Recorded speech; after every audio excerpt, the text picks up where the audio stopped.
Hey everyone, welcome back to a new episode.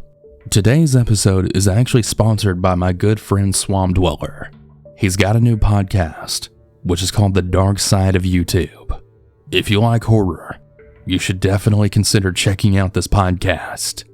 I'm about to play you a trailer for it. I'll have a link down in the description if you want to go check it out.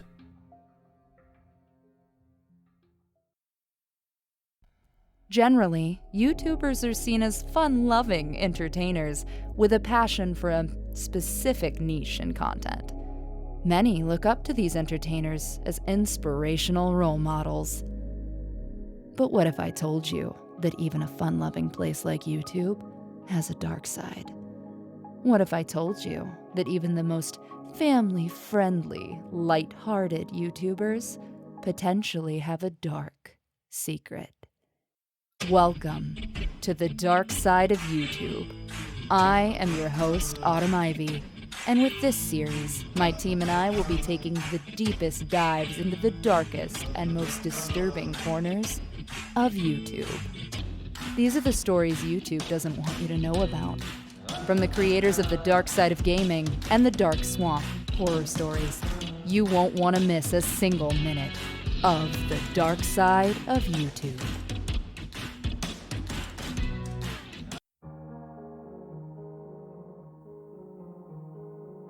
Before I begin on the stories, I just wanted to mention, if you have your own personal scary story that you would like to send me for me to possibly narrate here on the channel, you can do so by sending it to southerncannibal.com.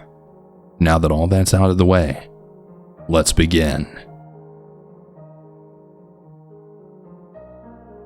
This whole story started when I was back in my early years in college. Before I can tell you the creepy part of this story, I have to tell you the pre-story, the background, if you will. We once had a neighbor that worked for a private agency that did a lot of work for the government. As far as the rumor mill says, he basically ordered himself a bride on the internet from Haiti. He brought this person over, married her, and even paid for her to go to school. But what happened is one day we saw him getting hauled away by the police. Now, this isn't the creepy part. This is just the start. After the guy was taken away, it eventually got out that he was apparently arrested and sent to federal prison for child pornography. Which was strange, as the only place they found the evidence was his home computer, which was hooked up to the same network as his computer at work. Now, this is why this is odd. It's because both computers were on a government network. He sure as heck would have got caught right away, right?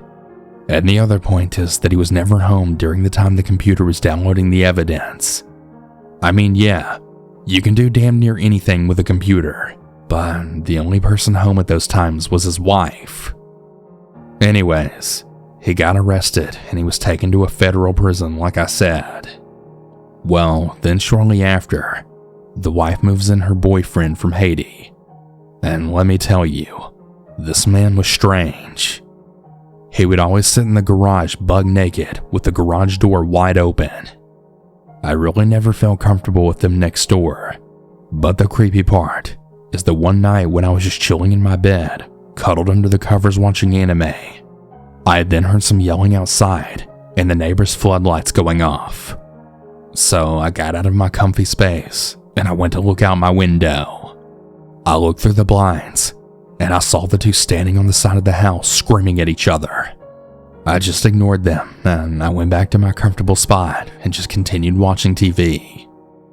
Well, they did this several more times over the next few hours. I, of course, being as nosy as I am, got up several times and looked. But it was really nothing more than a screaming match. So about an hour after the last screaming match they had, there was a frantic knocking on our front door. This was about 2 a.m. in the morning at this time. So I turned off my TV and slipped silently out of the bed. The lady was pounding so hard on my door that it woke up my father, who actually slept on the other side of the house. In the dark, I can then hear a gun cock, and my dad then whisper, "Stay there." He crept to the door and then looked out of the peephole. And that's when we then heard her banging on the neighbor's door on my dad's side of the house. The neighbor was now at 2 a.m. running to everyone's house on the street, just screaming, "Help, he's going to kill me!" And she was covered in blood. I believe every person on the street that night called the cops. The cops were there in about 15 minutes, taking everyone's statements. When they finally got to our house to take ours, and they found out that my room was on the side of the house next to theirs, they wanted to know if I saw or heard anything. I told them everything that I saw and heard. I told them how the two were arguing right outside the house several times, setting off the floodlights. Then the cop asked if I had saw a red car. I told him no, there was no red car. He kept trying to lead me into saying there was one. I kept telling him I was awake the entire time, and if anyone drove into the driveway, I would have not only heard it, but I would have saw it, as it would have definitely set off the motion lights. I even added how those damn motion lights always wake me up every time they go off when I'm actually asleep. So no, there was no red car, just the two of them. The next morning, we woke up to a blood-saturated couch sitting outside on our curb. I have no idea what the hell actually happened, and I don't think I want to.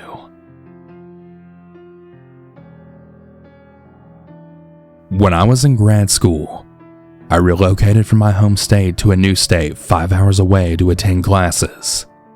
The area around the university I was going to wasn't the safest, but I figured finding a nearby apartment was the easiest way to save on costs, so that I didn't incur a ton of debt pursuing my degree.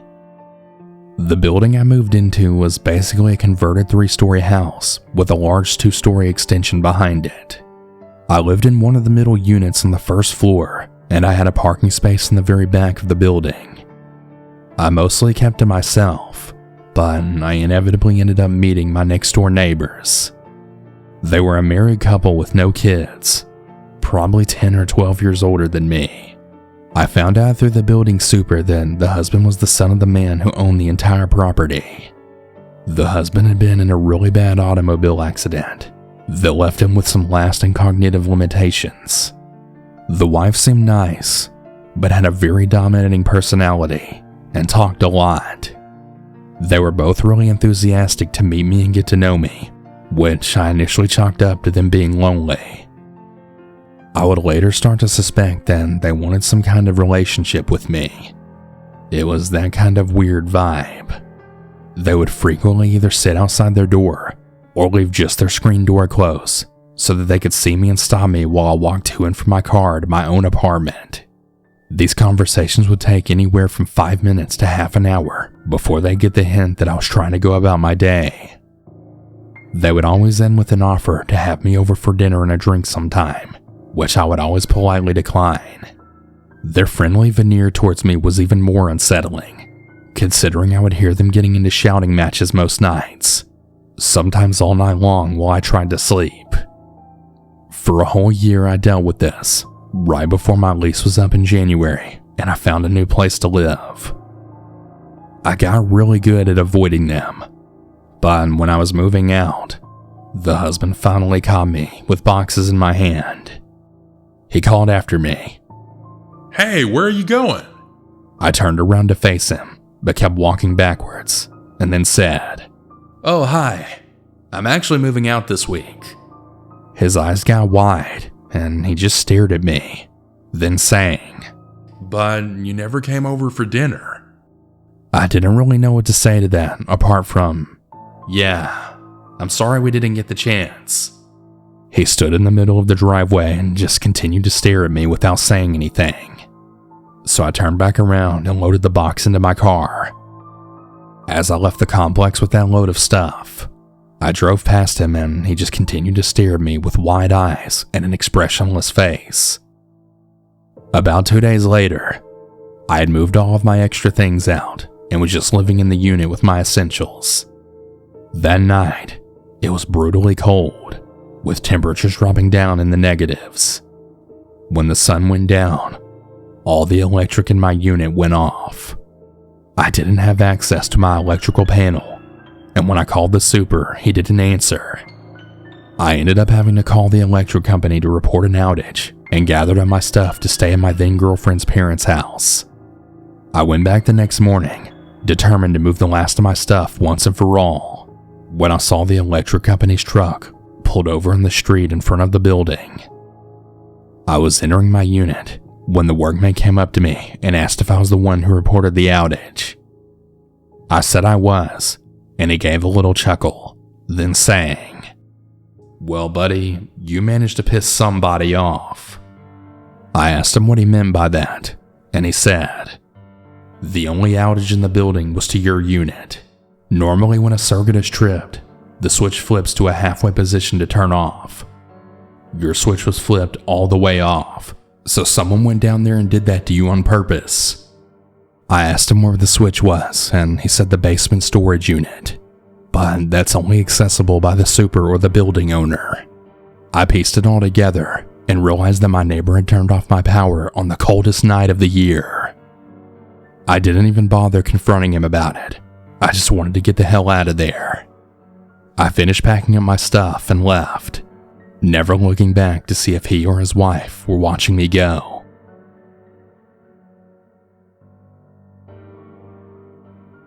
It was the summer of 2016, and I had just gotten married, and we moved and settled into a townhouse in a nice neighborhood. Life was going good. A few months had passed, and I found out that I was pregnant. My husband and I were extremely happy, along with the rest of our family. Now, this is an important part of the story. My mom and dad lived in a townhouse just right up from ours, and my grandparents lived in one between mine and my parents. We all loved the location, and the townhouses were extremely nice, and so we all just moved into one so that we could all be close to one another. We're a tight-knit family. My husband liked to go fishing at a local fishing tournament that my town held every weekend. The tournament would end really late, and I used to just stay home most of the time, because for one, I constantly stayed nauseous and just very sick.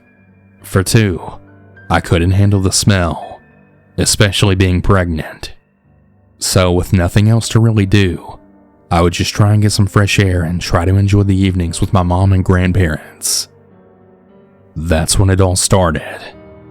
I began to notice my neighbor acting very strange. He lived in the last townhouse at the very end of the townhouse complex.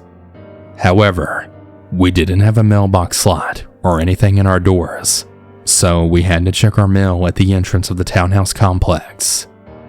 He would drive into the complex and position his car to where he had a clear view of me and my family, as we would be sitting outside of the evenings. He would then proceed to check his mail, and then after he checked his mail, he would just sit there. He would sit there for sometimes 30 minutes to an hour, just staring at us as we sat out on my Nana's porch. I knew he was staring at us because I could barely see his face, and his eyes locked into mine. His expression was so empty. He really creeped me out. He would do this every single evening. My family would get freaked out as well, and we always just told each other to just watch our backs. One night, I decided I was going to go over to the fishing pond with my husband and my dad for the evening. Well, needless to say, that didn't last too long. I got sick and had to head back home. I told my husband that if I started feeling better, I would come back. He agreed, and he told me to go home and get some rest. So I then went home and I had watched a movie or two, and by then it was time to go pick up my husband, because I had dropped him off earlier that evening. I grabbed my keys and I head across town. I picked him up and we were on the way home. We were approaching a red light when I had then seen a car approaching the back of my truck very quickly. I then told my husband to look back at this maniac, as the car got as close as it possibly could without hitting the bumper of our truck. He was straight up on my ass. The light turned green. I quickly drove off, and I noticed the car just sitting there. I told my husband to look, and right as I said that, the car started moving and the headlights shut off. Now keep in mind, it was like 2 a.m. at this point. I said, "Oh my God, look." I know. Just try and stay focused on the road, my husband said. I looked back in my rearview mirror, and he had turned his lights on, and he was now driving extremely fast to catch up with me, and he had his high beams on. As he was now quickly approaching, he turned off his headlights yet again. My husband could sense how scared I was. Hell, I think he was a little freaked out too. I finally get to the townhouse complex, and I pull in, and the car behind me then turns on his lights and follows me in. The car then stops as I then keep driving to pull into my parking spot. I park our truck and then look at my husband, to which we both agree to not get out of the truck. We look back at the entrance, and the car begins to move and then slowly creeps down the road. We then get a good look at the make and model of the car. That's when I then realized that it was our creepy ass neighbor. The neighbor then proceeded to park his car, and he then gets out and stands on his porch, staring at our truck. I swear, he actually did this for like a solid 2 to 3 minutes. He knows we had not gotten out yet. He then proceeded to open his door and go into his home. My husband and I just look at each other in disbelief. I told my husband, "Who in their right mind does that?" He just shook his head and sighed. Then we went inside. We just couldn't believe what had just happened. We both agreed that he's extremely strange and to just try to avoid him at all costs. Another time where he creeped me the hell out was when once again I was at a red light, and this time I was alone. Well, I just so happened to look in my rearview mirror, and I see the neighbor in the car directly behind me. He was so close that he almost rear-ended me. As I was looking back, I noticed that he had this really sinister look on his face. The feeling I got when I saw him was so terrifying that I can't even begin to explain it. He had his head bowed down, and he was looking up, and he had both of his hands on the steering wheel, and he just looked so mean, like really deranged. The light turned green, and I began to drive, and he was still on my ass, so I picked up the speed a little more, and yet again, so did he. I'm now starting to panic at this point, thinking, what if he wrecks into me? I'm 6 months pregnant.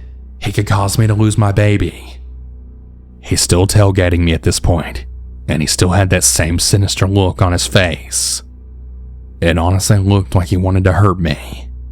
I hurried up and I turned on my left blinker, then pulled over to the right as a way to distract him so I could get away without giving him the opportunity to follow me. I pulled off the road really quick, and he almost caused me to wreck because of how close he was to the rear end of the truck. I called my husband and I told him what happened. My nerves at that point were shot. I gathered myself and went home, and as I approached the complex, there he was. He was at the mailbox checking his mail. I pulled in and parked and then called my mom, asking her to walk down, and I then told her everything that just happened. She quickly came and approached my passenger door. As she approached, she said that he began to drive slowly down the road, and that when he passed by the truck, he was just staring.